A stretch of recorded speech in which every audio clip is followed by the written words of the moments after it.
All right, ladies and gentlemen, welcome. So good afternoon, everyone, and welcome to Stick to Business or Take a Stand. It's a question that has become impossible for leaders to avoid these days, and it goes right to the heart of what leadership means today and how business leaders should navigate their role in society and politics in increasingly challenging times. And as with all intellectually ambitious questions, a good place to begin is often with an ancient Greek.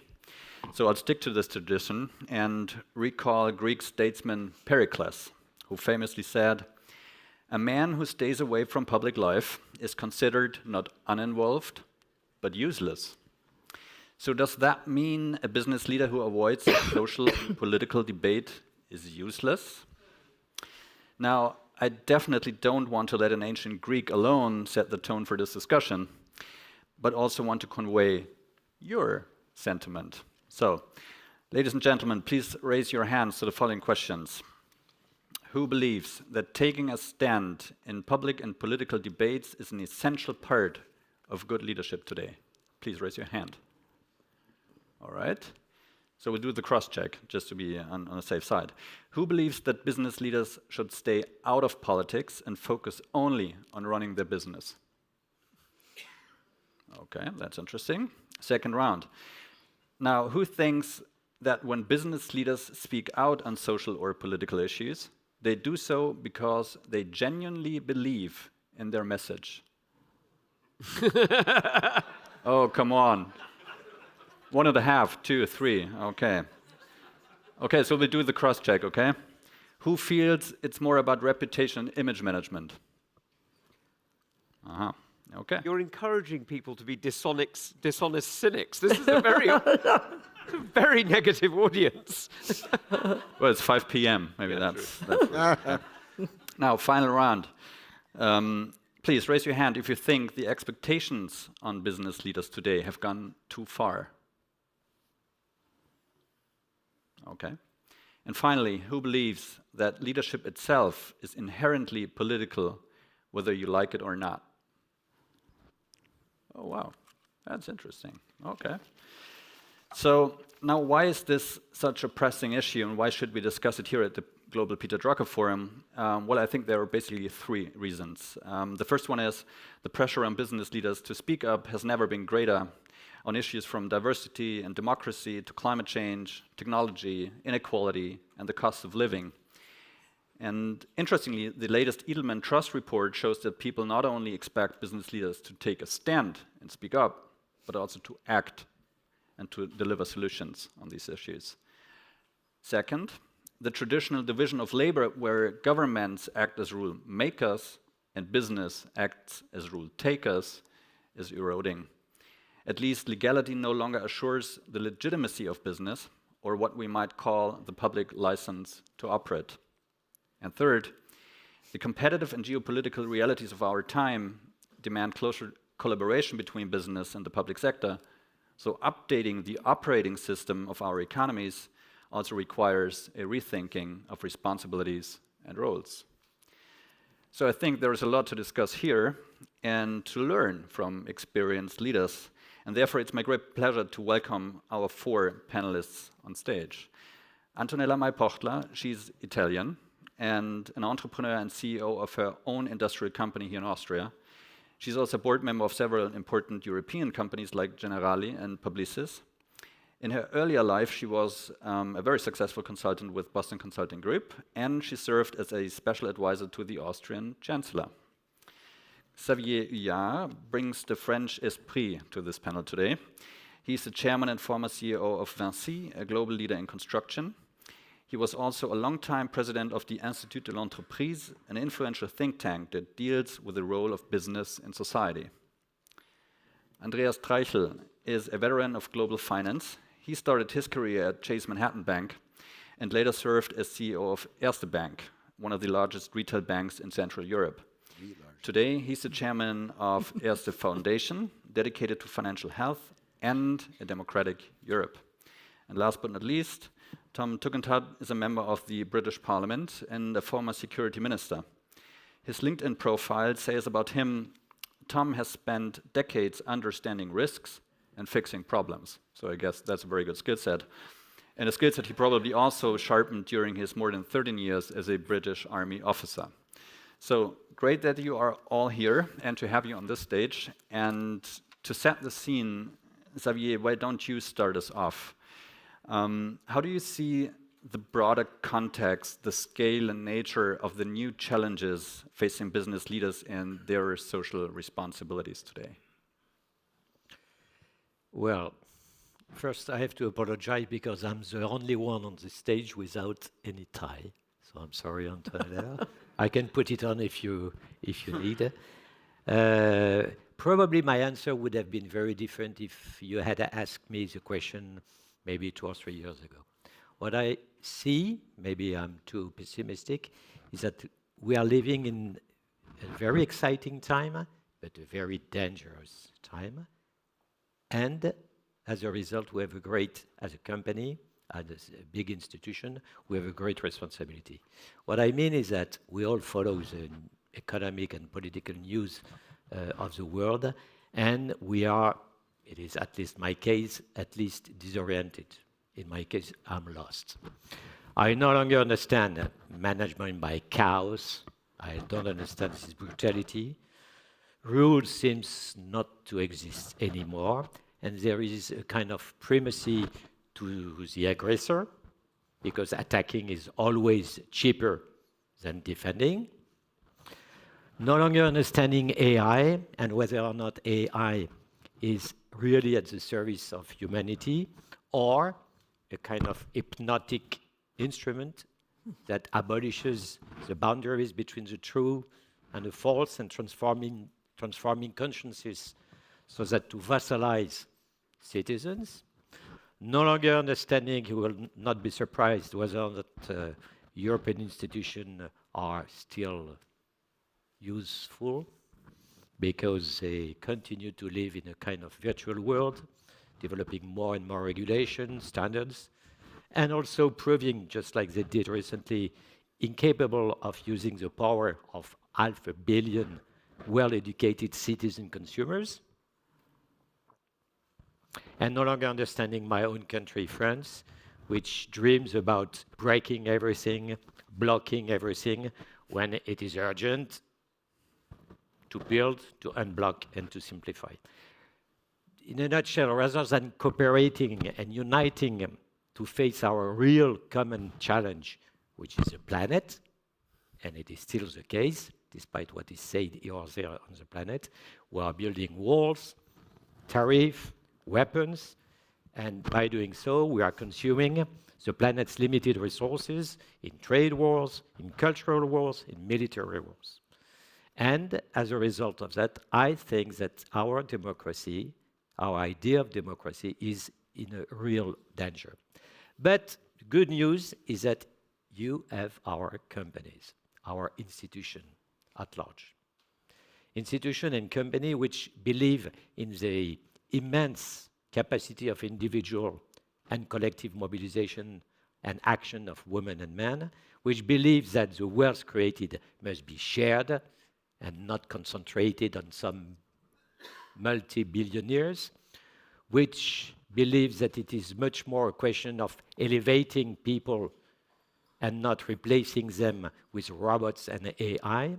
And we know, because it has been our business for decades, we know how we have grown our organization, how we made them thrive. It is by mobilizing human capital, human dignity, and the ability of ordinary men and women to be autonomous, to learn, to cooperate, and to achieve extraordinary things.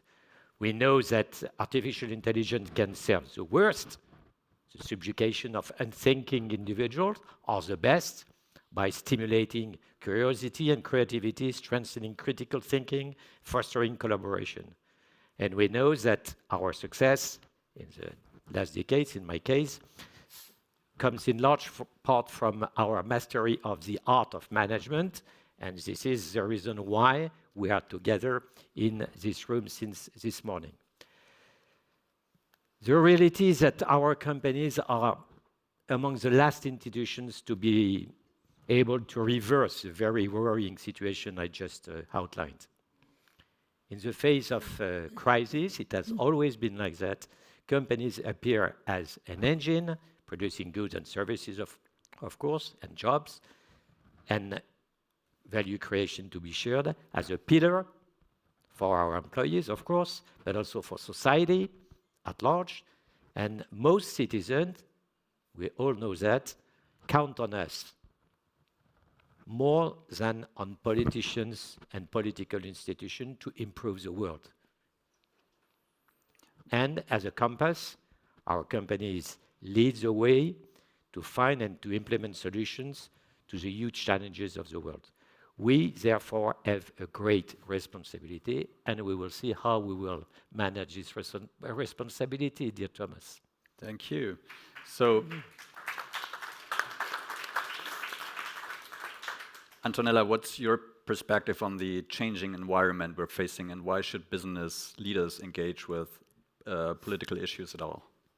So I think that Xavier said very clearly, we live in an extraordinary time of, I would say, general unpeace, as Ivan Krastev put it. You know, it's an age of unpeace in very many senses. I mean, there is a lot of conflict at many areas, and to solve a lot of issues that are at hand, that you were very well described, I think that the role, the expectations to companies, and also the expectation to politicians have increased enormously. And I think you rightly mentioned, Xavier, there is the responsibility of acting on the side both of politics, but also of companies. But the question is, where are the possibilities of acting? You know, because most of the issues we are confronted with are, by and large, global issues, and political parties and the political system, by and large, is a national system and not a multinational system. Multinational institutions are, I would say, have been harmed, you know, or are undermined by a lot of activities by those who are not rule of law actors. And I think, you know, that moves a lot of responsibility to the companies who are multinational. And clearly the large multinational companies, but also small multinational companies like we are both, you know, caught by the fact that there are issues that go beyond borders that we might try to address. But also for large companies, they are starting to do more and more, to be more and more active in doing, you know, being involved in putting rules, you know. And I think that's one of the things that we are observing.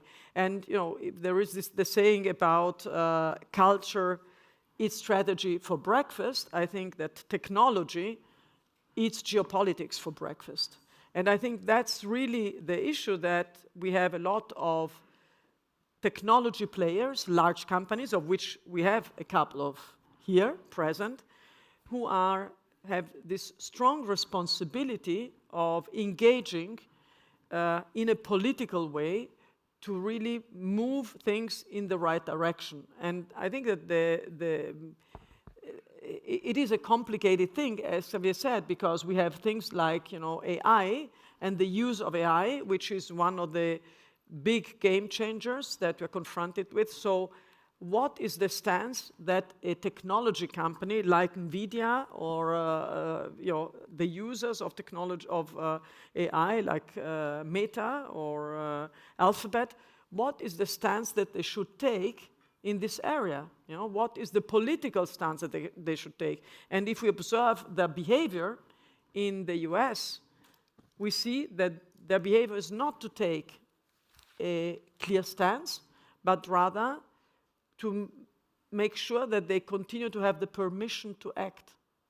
And I think that's really one of the issues that we are observing more and more. And so, you know, taking a stance, which I think is the topic, becomes, in a sense, particularly for the multinational companies, more important, but also more difficult. I give you a very simple example. You know, we are active in the US, we are active in Europe, you know, in Germany and Austria and Hungary and Czech Republic. We are active in China. We are acting in Thailand, you know. How should we behave as a company? What is the position that we should take, for example, on China-US relationships when a lot of our business is impacted by what is going on in between the US and China? It's a very difficult thing to do. So we have to navigate in a I would say, mindful way, trying to keep within the borders of our values, of our company values, trying to address things as clearly as possible, but without endangering the business. And let me just conclude with one observation. The very interesting thing is about the expectation to companies. There is a lot of expectation by consumers. If you see all this market research about what are consumers expecting from companies, they expect companies to take a stance. They think that managers should take a stance, leaders should take a stance. And when you ask them about which things, I mean, it's all the, I would say, more SDG-related things, social things, things related to the environment and so on. And when you ask consumers in these consumer surveys, but should managers also take a stance related to competitiveness issues, which are perhaps more, complicated hard facts, and where it's about taking a more balanced view about how to deal with the clear issue that we need to manage sustainability, but at the same time we need to make companies sort of survive, then they say no, but we don't want companies to act on this. So there is this expectation, but it's a one-sided expectation. And as a company, we need, however, to make sure that we don't only have the permission to act, but we have the capability to be competitive. And I think that puts us a lot of, that puts specific tension in how much we can say. And actually another stakeholder group that is putting pressure on companies is sometimes employers, right? It's not only customers and politicians and activists, but also the employers. And that brings me to another topic, Andreas. I know that you are very proud of the ERSTE Group being a purpose-driven bank. And how does that purpose translate into action? And what does it tell us about the social responsibility of business? I think being a purpose-driven organization just makes it a lot easier for you because you're obliged to take a stand. And we have if you look at Larry Fink, he sort of tried to invent purpose-driven for large companies all around the world where he's invested. To whatever reason, he seems to have changed his purpose recently, but he might come back to it at one point in time in the future. But my organization was founded in 1819 in Vienna, when there were 300,000 people living in Vienna, of which 290,000 had no access to banking. So it was a very big privilege for people to being served by a bank. You had to be very rich or very aristocratic, better both of them. So 95% of the population had no chance to earn interest on deposits or to get loans. That's how the church got involved in banking, which pretty much failed. But the two guys who founded the bank were the Jewish central banker and the Catholic priest, on account of Metternich, who had traveled to Scotland and looked at the Scottish savings associations who were founded in the late 18th century, and thought that's a great idea to calm down the revolution in Vienna. So he instructed these two guys, build me a savings banks, and they got together and did it. And then Metternich said, well, but the Emperor of France wants to know who is able to gain wealth in his capital in Vienna, so we will send a commissioner into the bank. And they said no, because they thought that it was a great idea, and they were about to open savings banks in Brno, in Olmütz, everywhere, all around the Austro-Hungarian monarchy. And if they had a Habsburg commissioner in there, they would never open it up. So they said no. And Mary said, then we don't open up the savings bank. But a bit later he came back and said, let's do it. And they wrote the statutes of the savings bank, two old white men in 1819 saying, no age, no gender, no nation, and no social class shall be excluded from the services that we have to offer. Think about two old white men in 1819 taking age and gender as a discrimination criteria. So it was pretty mind-boggling, progressive what they did. But with that, we have the purpose to provide financial health to everybody, not at the will of the emperor. We are fully aware of the fact that you can become wealthy in an autocracy and you can become wealthy in a dictatorship, like you can become wealthy in China. But if Xi Jinping wants to take the wealth away from you, he will. So your wealth depends on who rules the country. And we have very clearly stated in our statutes that we want to provide wealth in a democracy. So we were economically very successful. I bought all these savings banks. Now we're not one of the largest, we are the largest bank in the region. Economically, we are very successful. Politically, we fucked up. Because the reason why we never went to Russia was because we firmly believed Russia will never be a democracy. And when we started buying all those banks in 1998 until 2010, we were hugely successful. All the ex-communist states became democracies. It's about 10 or 15 years, it goes the other way back.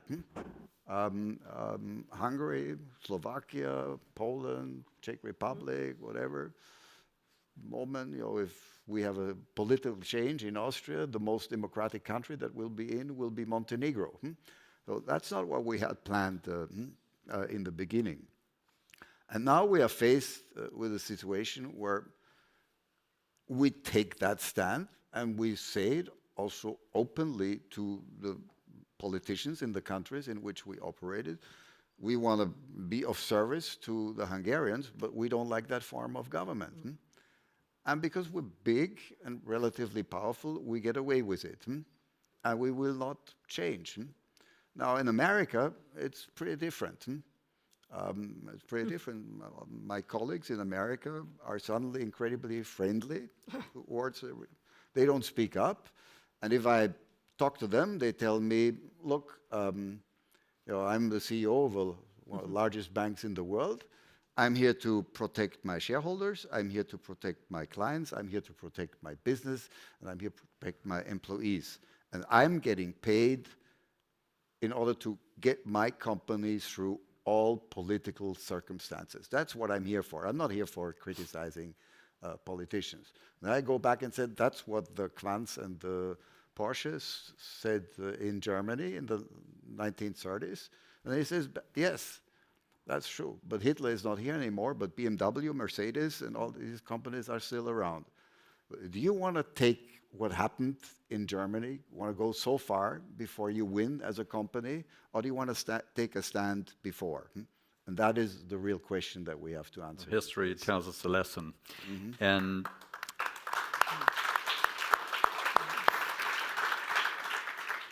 Tom, from your vantage point as a representative of the people, as a member of parliament, what should society legitimately expect from business leaders when we ask, should they stick to business or take a stand? So I have to say, I'm going to just draw, if I may, from each of the speakers, because I think we heard three things that complement each other extremely well. The first was Xavier, who gave us a very clear lesson on the role of business in time, as in having a long perspective, teams, as in building good people, and then using technology to bring it all together. Antonella gave us a very, very good roundup of the challenges that presents in the areas that she's worked, but also in the way in which governments have to look at it. And I have to say, I found it both powerful and inspiring to listen to Andreas and to hear the way you speak about ERSTE, because I think all of these come to a simple fact, which is that if you have a proper perspective on what politics is, then I think business, and your business in finance and yours in management and so on, are fundamentally political, but they are political in a liberating and democratic sense. That priest and his partner, his Jewish partner, set up a force for democracy in Vienna by liberating finance. Let's not forget, what is banking really about, right? Banking is really about the sharing of risk across time and generations. That's what it is. You get it right, everybody prospers. You get it wrong, and you get small pockets of wealth and actually nothing grows. So it's a real genius to be able to do that and to understand that the real political purpose over 206 years is democratization and the growth of freedom. That is a phenomenal achievement. But what we've seen in recent years, and what I suspect has probably led to this question, is a confusion as to what politics is. And you'll have heard the expression in recent years, particularly after the famous Budweiser advert over various things like that, go woke, go broke, right? Well, that's because you've confused what you're trying to do. You haven't taken Xavier's point about time. You haven't listened to the fact that you're talking about generational change, not about daily change. You haven't taken the lesson about teams. You're talking about people who come from many, many different backgrounds, who bring many, many different skills, and see absolutely no need or have no desire to be lectured to by either the people they're buying goods off or the people they have to work with. And then about technology. You know, the number of lessons we've had on the need to be open to technology over my working lifetime has been remarkable. You know, when I started as a soldier in 2001, I was an intelligence officer, and I was shown an amazing piece of technology. The Americans had it. It was so secret, there was only 2 of us in the Ministry of Defense who were allowed to see it. We had to sign, we had very, very clear checks. About 3 years later, a bit more than that, about 5 years later, a friend of mine was showing me something that had come out, and it was on his laptop. It was called Google Earth, and it was better than Falcon View that I'd seen as this top secret US system only 5 years earlier. So, you know, the evolution is just remarkable. And that's why I come back to the lessons that Xavier quite rightly set out. And I'd say, look, politics is by its very nature, my level of politics, the sort of junior, the coalface level of politics, is by its very nature confrontational, daily, immediate, and raw. Good politics, if you can do it, is done by extending time horizons, by having that ability to think further, by building teams that would otherwise not work together and enabling their technology to support them. And that's what business can do. That's what democracies used to do, but find it very, very difficult. You can list the reasons if you like, but you probably know them yourselves. And that's where I think one's got to be really careful, because at the moment, my feeling is that business politics is being dragged down to elected politics, when the correct way round is for elected politics to be raised to the long-termism of business. And I think we could maybe stick a second with the Budweiser story. Is everyone familiar with the Budweiser story? Shall I tell you the story? Well, you can tell it. Yeah, sure. So the story was that Budweiser was looking for a different market, and they asked a famous trans activist to promote their beer. Now, this is not a particularly unusual thing for them to do, to get a runner or whatever, you know, a prominent person to promote a product. The response, however, from the traditional Budweiser audience was, well, you're not talking to me. You're trying to talk to somebody else. You're trying to tell me that the way I live my life is wrong, reactionary, whatever. Now, I'm not making a point on whether, you know, Budweiser, you know, should have supported the individual. I mean, perfectly entitled to support anybody you like, right? You're allowed to have whatever view you like. You're allowed to live whatever life you like. But when businesses are seen to be, or perceived to be, maybe more than seen to be, perceived to be lecturing rather than enabling, rather than serving, that's where you get it the wrong way around. So I come back to ERSTE's point. You know, Andreas was saying about ERSTE is so important, because it's not about lecturing. It's about being clear. And your point to the Hungarians, forgive me, I'm going to be blunter than you are.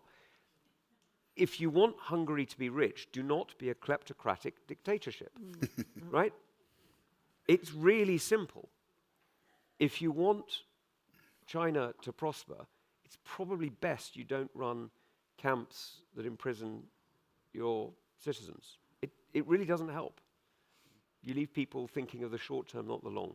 And I'm reminded of the last time I was in Beijing, I met a bunch of Chinese businessmen who'd invested in the UK. And I asked them, these people had made millions and absolute fortunes. I asked a few of them, what's the one luxury you'd like to buy? You've got Aston Martins, you've got Ferraris, what do you really, really want? And they all looked at me and went, an American passport.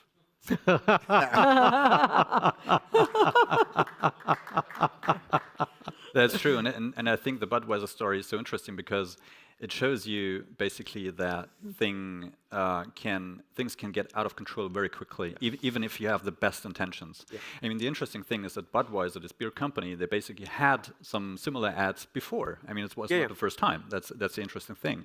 But this one backfired completely. I mean, there have been videos of, I think, Kid Rock, who shot beer cans with an automatic rifle. I mean, these guys went crazy. But it had a real business impact because it was an outright boycott of the Bud Light brand, and so sales dropped by a third, and the company value decreased. So there is a real business impact when you get into these culture wars, and in that case, they kind of created this culture war, or at least triggered it. And in this context, I guess once you're entering the public arena, you're facing a risk, right? And in the public arena, Andreas, trust and credibility are everything. And I think especially in finance. And you already mentioned the debate about ESG and Larry Fink's shareholder letter. Can you maybe just come back to this and explain your view, what went wrong with this ESG thing, especially in your industry and around the shareholder letter by Larry Fink, and what's the best way to build a long-lasting trust and credibility for business? I think we've just taken it too far, and we lost the support of the people, and that was a big mistake. I mean, we were just advancing much too quickly with the whole ESG stuff on every front, and we overburdened the people with what came upon them, and we did not respect the fact that people have gotten to understand and changed, and we just ran away from them, and so what we did became not credible anymore. We stuck to ourselves in those circles of business people and politicians and designed systems that the majority of the population couldn't follow. I can give you a very simple example. My family comes from a small village in Salzburg, 3,000 inhabitants. But just before I started at ERSTE about 30 years ago, one of the farmers came to me and said, I need your advice. Please. We had a beer, and I said, look, my 16-year-old son, you know what happened? I found out he's homosexual. Give me advice. Shall I keep him in the village, or shall I send him away? And then we talked about it, had 2 beers, and I said, let's send him to Salzburg, to a big city where he can hide. 30 years later, people don't give a fuck about that anymore. You can be homosexual as much as you want. No farmer is upset with it anymore. But if you start talking about building a 3rd toilet, they get angry. 30 years ago, they drove around in their dirty cars and tractors. Now they have solar panels on their... they get enough subsidies for that. They drive in e-cars. They accept it. But if they have the feeling that the move to alternative energies hurts their own business, they get upset. Very rightly so. So we didn't stop. We got further and further and further, and we lost the majority of the population. And with that, we are responsible for everything that we don't like about autocratic, whether right-wing or whatever, I don't care. But we just went too far to gain the majority of the people on our side. So we have a very natural counter reaction now. And we need to accept it as a fact. And it will stay with us for a while. And it's going to get worse. It is going to get worse all over Europe. And then maybe the reality comes about, and we can have learned a lot about the wrong speed that we took. And when we get back to turn the world around again, we do it much slower so that the people can follow us. Antonella, when it comes to... May I just first comment something sure, on this, course. because I think it's I quite would an like to. interesting, Sure. quite an interesting point. I think, when you look at the real behavior of, especially on SDGs, and particularly on sustainability, if you look at the real behavior of companies are much more on topic and much more implementation oriented and practically working on this, including in the finance sector. I'm leading the investment committee of Generali, and we have increased substantially the investments in everything which are green investments, of course, with a mindful way, trying to look really at the quality of the investments. And I think if you look at, even in the US, in spite of what Trump administration is pushing, there is an enormous movement towards clean energy.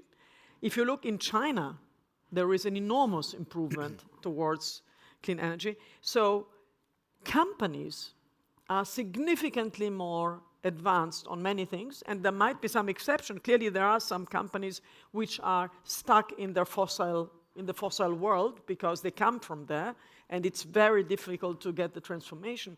And in some way or the other, I think that politicians have not been able to support this movement, but rather to try to put it into a bureaucratic, limitation or in a bureaucratic box. And I think that is what people resent a lot, because if you put it in a bureaucratic box, and most of the effort that you need to do is to do SDG accounting and do your SDG report and so on, and do reporting, that is not changing the real world. What the companies want to do is to really deliver concrete solutions to the world needs and problems. That's what companies are doing. Otherwise they have no reason to survive. And so even on sustainability matters, I think it's very important to be careful about not putting too much, I would say, regulatory frameworks around it, because this is alienating the companies, and this is irritating also the population, because they still don't understand, what is going on. And then they start to blame both the politicians. The right wing blames the politicians for being too bold on sustainability, and the left wing starts to blame the politicians for not doing enough, or the Greens. So, you are not getting anywhere, and you are paralyzing the situation. So I think that's, on SDG, you see really the need for a very different dynamics between companies, so business and politics, and I think that's an area where there is a lot we can do better. Sure. Xavier, please. No, I wanted to say approximately the same. If we went too far and too quickly, it is mainly because of politicians, and notably at the European level. And so it is hopeless. And as everybody knows, they are supposed to simplify, but by simplifying, they are in reality putting more complexity in it. So it's hopeless. That's why we had to make our work on sustainability ourselves, with trying not to be under too much pressure coming from the politicians. And to say also something which is common sense. What is sustainability? It is the conviction we have that the only way for our companies to continue to be there in 1 century is to speak now in terms of global performance, that is to say, keeping into account the fact that social and environmental performance on top of economic performance is the only way for our companies to continue to be there in 1 century. That's it. Tom, you Like, definitely have to respond. I do. Look, I think the point is well made that pressure on individuals, on companies to follow a political agenda has been deeply problematic. But you see it being, the lily being gilded by organizations, including banks in the UK, I'm sure it's true elsewhere as well, who, for example, will refuse to invest in armaments companies. Yeah. Well, if it's not socially responsible to defend Ukraine against the rape and murder of Russian troops, I don't know what social responsibility is, frankly. And neutrality today, including in, well, let's be blunt, including in Austria, you're not neutral, you're defenseless. It's not the same thing. You're protected by an American umbrella, you're defended by a NATO promise, but you've chosen not to be part of that defense. That's not neutrality. That's defenseless. And when you look at the social ESG decisions being made, what is environmental, social, governance responsibilities if you can't even keep your people safe? And I think that is a perfect example, actually, for an area where the state and the government and the business sector should work more closely together. And not only the defense industry, but the whole industry. As Admiral Rob Bauer nicely put it, the former chair of NATO's military committee, he said, it's the military that wins battles, but it's the economy that wins wars. And I think this shows you basically that we have to prepare together. And Tom, I wonder, given this case of security and defense and your experience in this field, and given the challenges we are facing as economies and industry, in this context, what does responsible leadership in business mean in this special context? It's interesting. I hadn't heard that quote before, but I'm reminded when I was, I fought for a year in Iraq and then 4 years in Afghanistan and other places.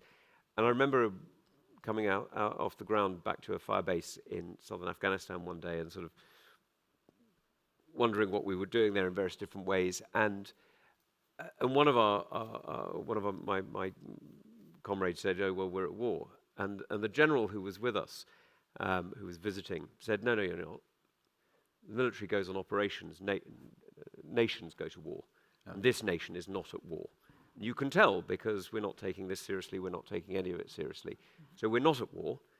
This is a military operation. It's not the same thing." And the problem that we have had in terms of dealing with many of these issues is we are treating them like exercises or operations, and others are treating them like wars. Now, that's true whether you're looking at the decision on whether or not to invest a certain amount in quantum computing or AI or whatever it happens to be, whether you're prepared to change your environmental rules so that you're not dependent on one particular country, in this case China, for rare earths. I mean, rare earths aren't rare at all. It's the processing of them that's rare. And it's rare because it's dirty and it's difficult and it's troubling. So what are you willing to do? And this is where I would argue business politics and can be real political leadership. Because actually one of the things that has really struck me over the 10 years that I've been in elected politics is really good political leadership has set out really serious challenges that elected politicians then have to deal with. Bad business political leadership has been a noise that passes in the day. And when there's too much of the bad, it's not just a waste of time. It actually damages the good. So I'm really struck, for example, by how few businesses spoke up at all about Brexit, for example, either in favor nor against. Now, are you really telling me that leaving the European Union had no consequential effect on your business, really? Because I don't believe you, right? It might have had a brilliant effect, it might have had a terrible effect, but you're telling me it had no effect? I don't believe you. But so many businesses had been wrapped up in the immediate and the daily and the noisy business of politics, they'd forgotten that they should be in the strategic interest of politics. So talking about rare earths, talking about long-term investment, talking about trade partnerships and so on. And now with so many European businesses about to be affected, for good or ill, I don't have a position on it, by the deal with Mercosur, where are they? Where are the business voices there? They're talking about many other immediate daily political effects, but where are the business voices who are going to Brussels, going to Paris or Vienna and saying to the politicians, I really want this deal, or this deal is terrible for me because. But look, Tom, I think, and this is very interesting because I think there are really two sides to the coin. Because one thing is speaking up, the other thing is being heard, right? Sure. And this brings me maybe to Antonella and to a conversation we had earlier, which I find very telling, and because I mean you know both sides of the interaction of business and the government, and. One interesting story you told me is that when you were a consultant with BCG and an advisor to the Chancellor, you were flooded with media invitations all day to share your professional views on everything. So you faced a huge public interest. And basically the day you turned CEO and entrepreneur, this interest dried up immediately. And I wonder, did this teach you, and how does this experience relate to our topic today? Yeah, so thank you for mentioning. I think this is for me, was quite an interesting situation, because the interest for what the entrepreneurial fights of every day are, is nil. In particular, I think would say in German-speaking media. There is no interest in that, you know. But if you can comment from a position where you have not really a company responsibility, they like it a lot. Particularly, I mean, it's particularly if you are near to a politician, because then they can tilt it, use it, and you know, nudge it in a way that can be done in an interesting way for the audience. And so I think it's quite an interesting observation that also made. My husband is he was previously leading the company. He's now in the industrialist organization, so he's, I would say, near to the politics, and he gets a lot of requests now to talk. As long as he was an entrepreneur, 0 requests. So the interest in really understanding what is the daily situation, the daily fights, the daily issues that companies are dealing with is really very, very reduced. And I think that I understand that that's, you know, it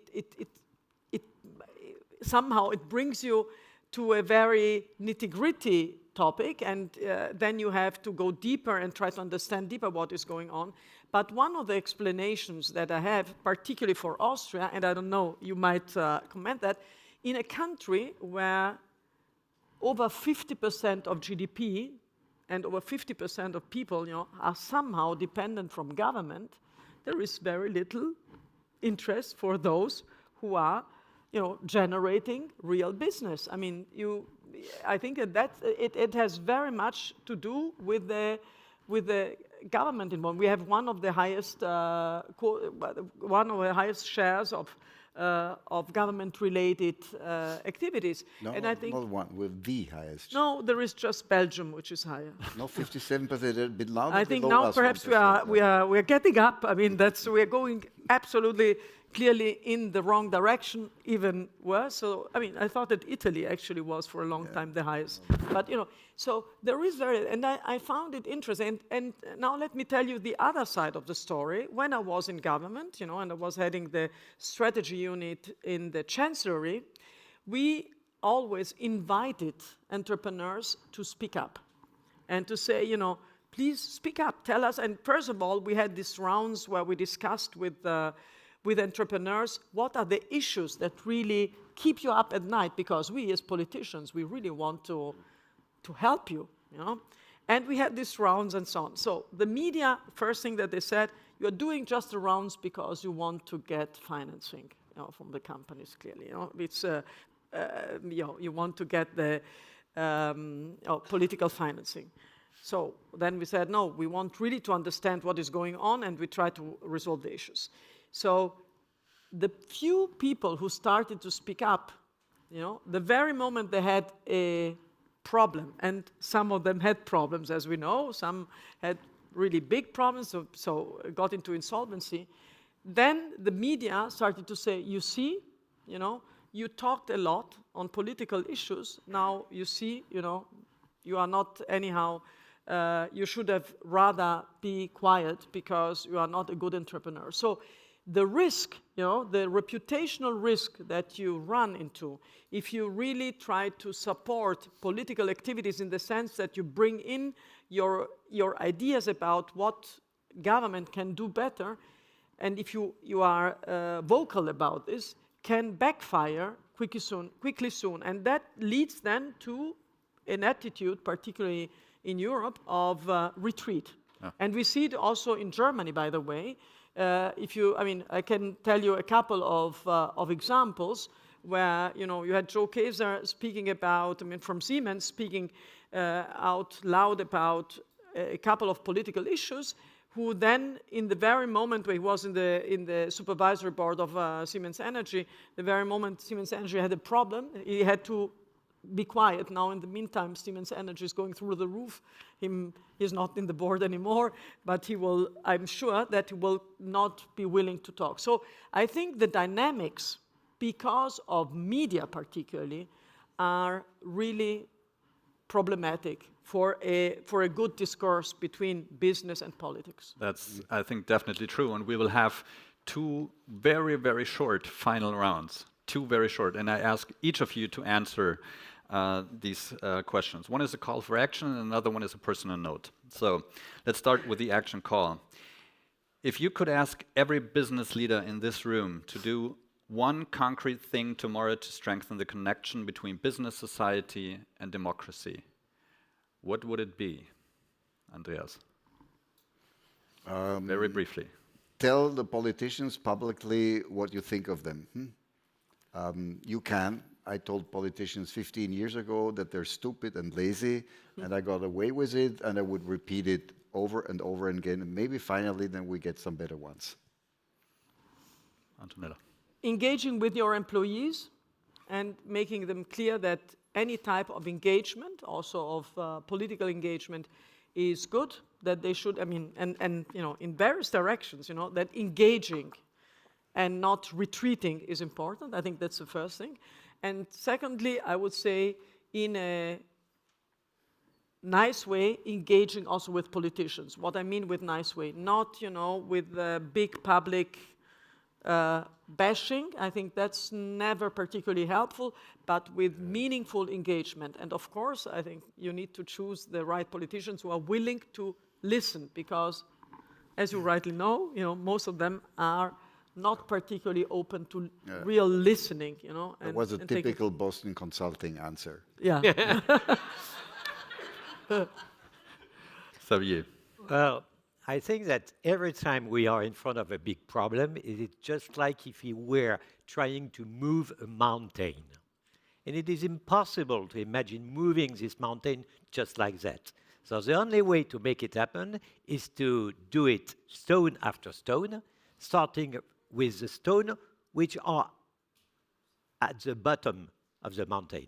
So my recommendation, I'm sorry, I go quickly, do not confront anymore with the central government and particularly the European government. It's hopeless, but you have a lot of things to do at the local level. And at the local level it works, and you are listening. Why?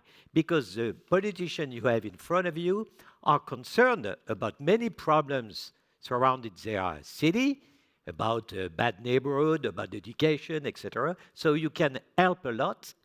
And never forget that central politicians are sensitive mainly to public opinion. So if you start developing a good public opinion starting from the local level, then it will help to influence the national and European level. Tom. Mine is very simple. It's help your employees understand how you're making your money, so that they know what they're paid, why they're paid it, why they're not paid more, what the obstacles are, what the taxes are, what the constraints are. Just help them understand how they are paid and how you make your money. Very good. That's great. And now, And the best Great way answer. to make it happen is to deploy employee shareholding schemes, sure. Exactly. which is our case. And I want to end on a personal note. And as you remember, we started with Pericles, and we were ending the session with another statesman, namely John F. Kennedy. And you might remember his very famous City Upon a Hill speech and in the speech he mentioned 4 qualities of great leaders. And these qualities are judgment, integrity, dedication, and first and foremost, courage. And I wonder what gives you personally the courage to take a stand, or at times to hold back? Tom, this time we should start with you. Thanks.